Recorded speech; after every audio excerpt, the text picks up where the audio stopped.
Good afternoon, class. This is Mrs. Politsky, and I have notes for Chapter 9, Section 1, the beginning of our Middle East unit. And before we begin, you may want to make sure that you have your guided note packet in front of you. As we go along, you'll have some things to jot down and place in that packet. So we're going to start a little bit talking about the differences of Sharia law, which is the law of Islam, and canon law, which is kind of the law of Catholicism. And to start with, I want to talk a little bit about Sharia law, which is the Islamic legal system that is based on the Quran and by the Hadith, modified and interpreted by Islamic judges.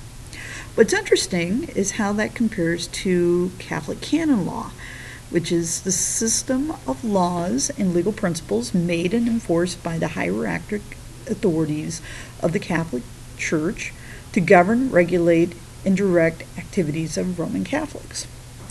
Both sets of law, for the most part, help guide followers of both faiths.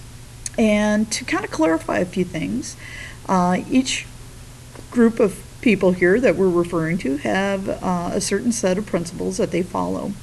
And in Islam, they call it the 5 pillars of faith, and Roman Catholics follow what we call the 5 precepts of the Catholic Church. The 5 pillars of faith include giving alms, fasting during Ramadan. Ramadan is the sacred month of fasting, and fasting begins at sunup and lasts till sundown. And during the time of fasting, no water or beverages of any type or food may be consumed. Food may only be consumed during the times of dark hours. Okay, so from sundown to sunup.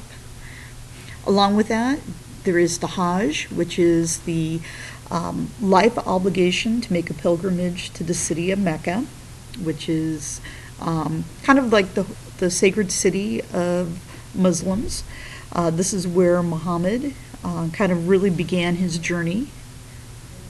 And along with that, people who are Muslims are required to pray 5 times a day. Prayer is starting from basically a little bit before sunup until basically nighttime. When a person who is a Muslim, when they pray facing towards Mecca.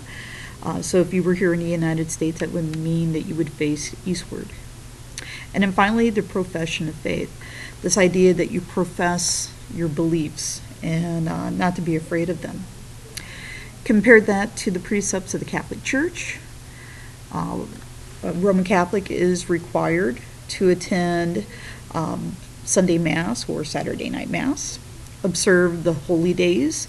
One thing I want to mention about holy days, depending upon the diocese in which one person lives, that might mean that some holy days might be slightly different from diocese to diocese. Along with that, confession of sins, a minimum of once a year, and typically during the Easter season. The one thing that I would say about that is more is better. And confessing more than once a year is kind of preferred. Receiving Holy Eucharist at least once a year, that's a minimum. It is preferred that a Catholic receive Holy Communion as often as possible when they are basically in the right frame of holiness to do so. Observing days of fasting and abstinence. So when we talk about serious fast, we usually talk about Ash Wednesday and Good Friday, and the Fridays of the Lenten season, with the exception of Good Friday, are usually days of abstinence, meaning that we choose not to eat meat during that period of time. And finally, giving alms. There are some things here that are slightly different, but there are some things that are somewhat the same. When we talk about the fasting and abstinence and the almsgiving, certainly there is something that maybe both faiths have in common. So with that, we're going to take a look at Chapter 9, Section 1 notes. And as we go along, make sure that you fill in what you need. Number 1, Mecca was an important town because it was the trade center and contained a building called the Kaaba, which is this building right here. This is considered to be a sacred building, and it draws religious pilgrims. A moment ago when we were talking about the 5 pillars of faith, we mentioned the pilgrimage or the Hajj that Muslims are required to take at least once in their lifetime. And this is the epicenter of that. This is the Kaaba, which is where sacred texts were placed. People who are pilgrims tend to gather here, and one of the observances is to walk around this building. Muhammad received the message or the revelations from God or Allah through an angel, and the angel in this case happens to be the angel Gabriel. The messages were that Allah was the only true God, and included instructions about how people should live in order to live in paradise after death.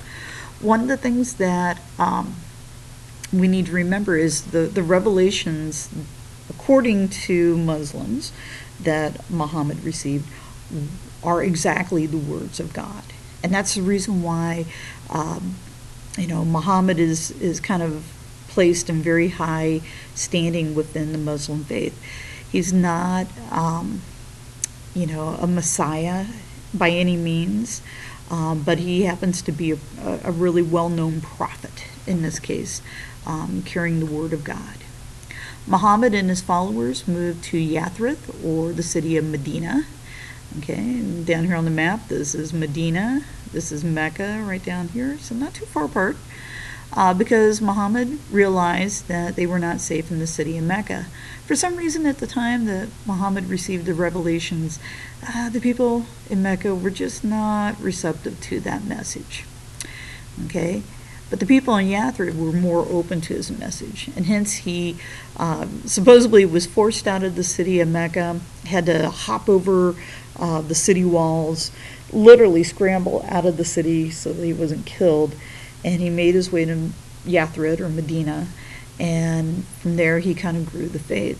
And eventually he would make his way back to Mecca. The basic ideas of Islam are to read the Quran and to have follow the obligations known as the 5 pillars, which we mentioned a moment ago. The profession of faith, the performance of 5 daily prayers, the giving of alms, fasting during Ramadan, which is a very serious fast, and to make the Hajj, that pilgrimage to Mecca, at least once in a lifetime. The Quran is the holy book of Islam. It was written by some of Muhammad's followers.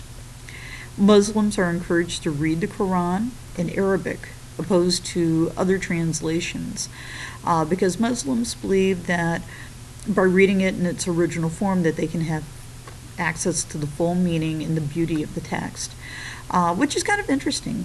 When we talk about Catholicism and the Latin language, there was a time that our Mass was completely in Latin, and at some point in time it was translated into the vernacular or the common language of the people, depending on the geography where individuals were located. But there's always been some concern that some of the meaning has been lost as a result of the translation. In the case of Muslims, they would prefer that you read it in the language of the faith, and that would be Arabic. The Hadith, this is an individual lesson or report on Muhammad's actions that contained in a important Muslim text called the Sunnah. The Sunnah is the record of Muhammad's behavior and teachings.